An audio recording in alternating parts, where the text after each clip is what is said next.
So you're interested in making your relationship work to the best possible solution, right? I've got relationship coach Oliver Marcelle from Denali LLC on this video, guys, to help you work on your relationship for the better. Let's get into it. Be better tomorrow because of what you do today. Let me ask you, what was the smartest advice for protecting your relationship while you were raising kids that you ever got? Or the best advice you got now on being on the other side of it? I'd say the best advice we got was to um, create opportunities to stay connected. Now, I've added a little piece to that, which is, and they don't have to look like everybody else. So I'm working with a couple right now. They are extremely busy. I mean, they are the epitome of power couple. The wife is in several different facets of business. Husband is doing some things as well. They got a small baby. Mm-hmm. Can't figure out how to get this time in, right? And I had them doing some small exercises, right? I said, okay, walk me through the point of time in your morning when you're both headed to work. How much time is that? Gave me how much time that is. Okay, so do you have the opportunity for a phone call during that time? Oh yeah, we can have a phone call during that time. Okay, so during that time, I want you to it doesn't have to be anything serious. Just talk about, what you want to do for the day. Talk about being, excited about seeing, each other in the evening and that kind of thing, right? So that's that 10-minute period of time, which now after a couple of weeks, they've expanded, by the way. Then we were looking at the back end of their day, doing the same thing, right? Mm-hmm. And I gave them an example of something my wife and I did. There was a period of time in our lives where I was working nights. My wife was working days. We were literally doing this. And we were sharing one car. So I'm walking in, she's walking out. We're handing each other the keys. All right, see ya. We're doing it. It was months I was doing it, months and months. Finally, we're like, hold on, this something ain't right about this. We're like two ships passing in the night. What are we going to do? So we had to do some evaluation, and we saw, hey, you know what?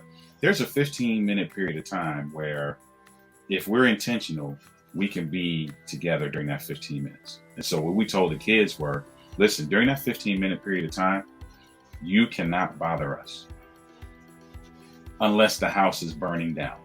And then I was like, even if the house is burning down, I would like for you to at least try to put it out first and then come get us, because we were serious about, okay, we're going to have this time. We're going to have a conversation or not. There were some times during that 15 minutes that we would just be laying there. Just the fact that we were able to get close to each other. And so I tell couples all the time, create experiences that do two things: put you in the same place and give you a common goal.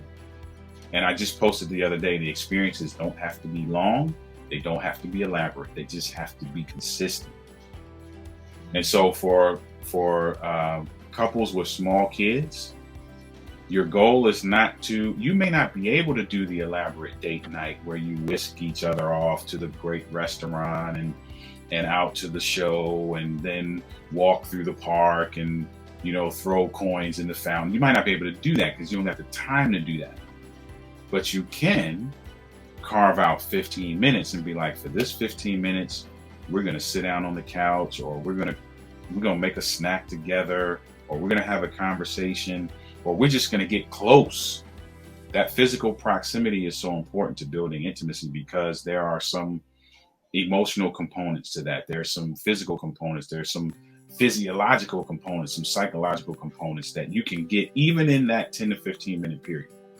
And so that is my advice. We didn't do well at it, I'll be honest.